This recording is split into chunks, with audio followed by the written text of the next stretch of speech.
Hello, everyone. My name is Michael Ungar. I'm the Scientific Director for the CYCC Network, the Children and Youth in Challenging Contexts Network. It's a real pleasure to have you joining us for this latest in a series of xChange webinars that we're hosting through the network. Today I have a particular honor to introduce you to Tim Crooks, who's the Executive Director of Phoenix Youth Programs in Halifax in Canada. I've known Tim for quite a while, and it's been an absolute pleasure to partner with Phoenix Youth Programs over the years. Tim himself brings a wealth of experience, as you can read in his bio online, but most notably, he's had a huge influence on making sure that this issue of youth homelessness is very much a part of the politics of the province as well as nationally. He sits on numerous local and national committees and has had a really big influence on social policy related to youth and homelessness across this country. And that's why we really thought that he'd make an excellent speaker to sort of bring this idea of how exactly can we influence social policy, or how can we take knowledge and translate it in that regards. I know Tim is actually going to be specifically speaking about one of the projects that Phoenix Youth Programs has been involved in, which is the Phoenix Youth Choir, and he'll be talking about some of the buzz and excitement that came out of that particular event. The way the format will be is Tim will have a chance to speak for about more or less 30 minutes.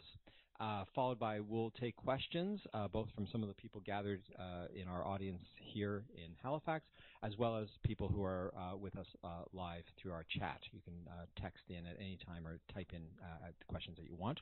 And of course, afterwards, you're also very welcome to send us via email, or if you're seeing this in a later simulcast, a telecast, you're very welcome to send us an email, and we will, of course, be able to forward that on to Tim or anybody else on the team that you'd like to talk to.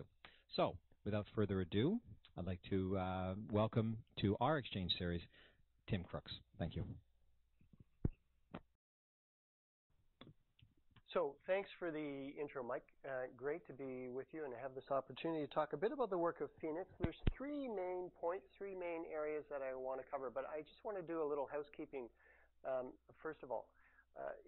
Mike's intro was very generous and very kind. I would have preferred to be, well, Tim manages to muddle through on an average good day. Would have set the expectation for our next hour together at a much more reasonable level.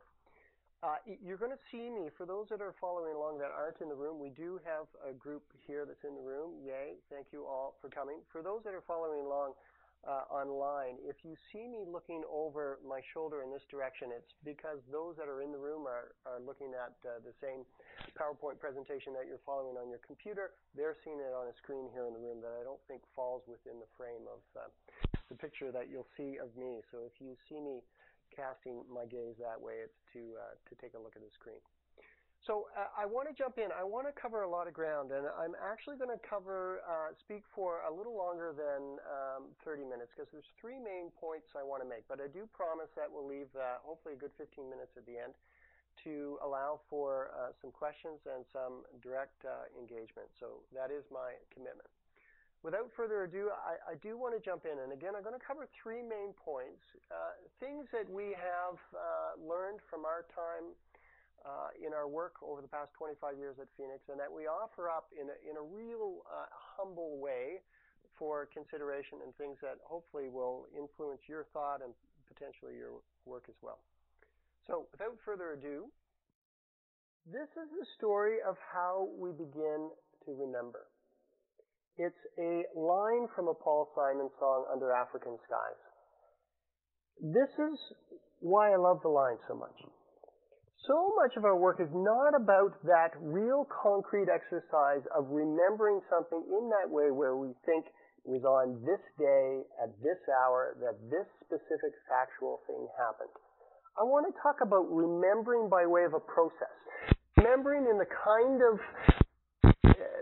of process where you reflect, you integrate things that you've learned over a period of time from where you stand now to where you began a particular journey. That state of mind that allows you to be at your best in terms of the things that you've learned and how you integrate that into your work.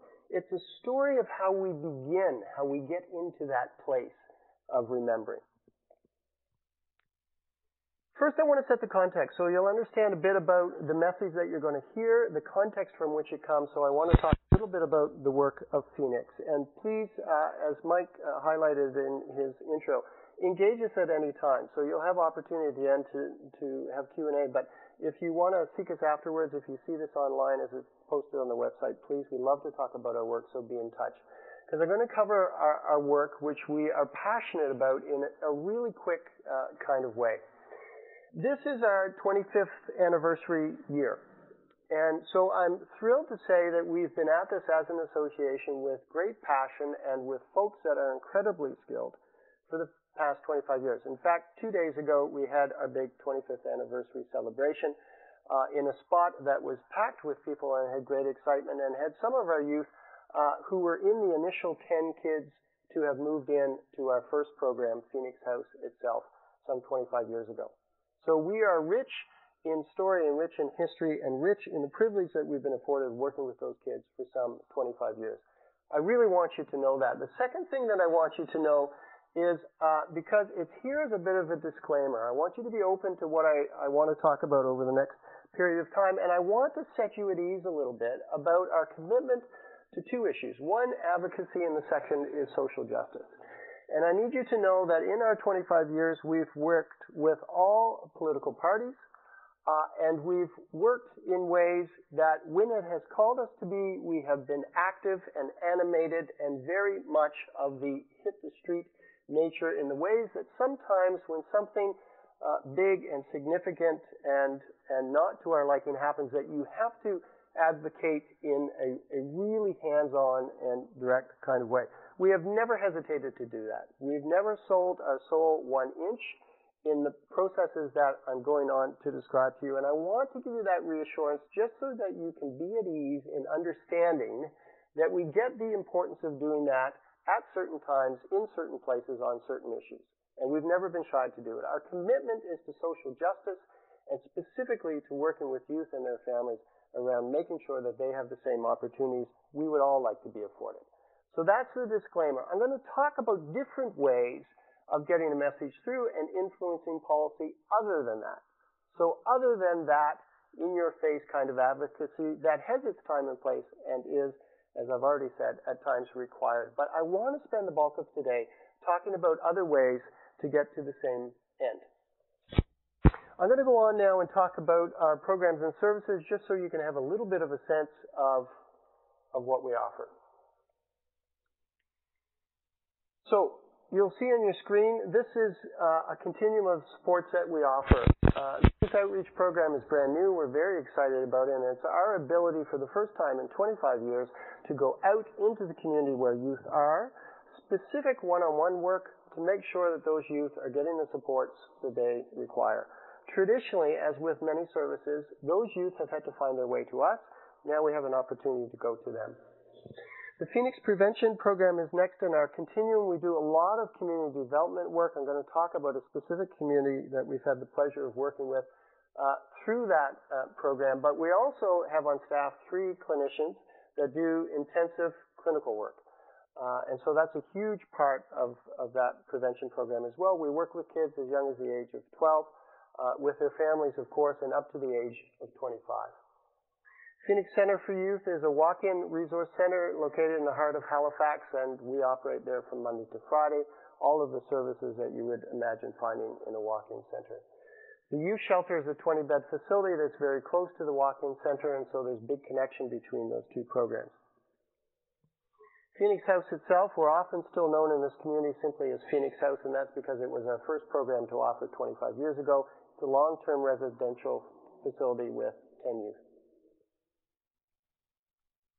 The independent living program, we have 3 homes. So for those kids residentially that have outgrown the house and are ready to live more independently in a supervised but in a home environment where they can start to flex their independence and really learn the things they need to learn to live well and independently for the rest of their lives. That's what that program is about. The Learning and Employment Center offers academic upgrading and pre-employment and employment placement. And intensive skill building through that program. And then our follow-up or aftercare program stays in touch with kids until they age out at the age of 25.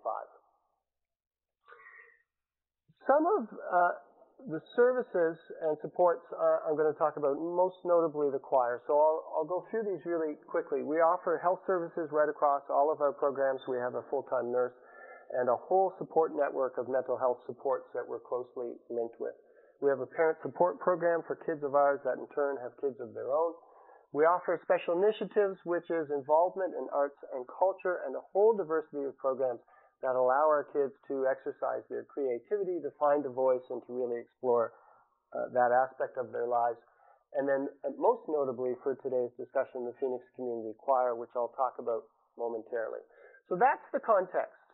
So you have a sense of us. That's what we've spent 25 years being passionate about providing those services and supports.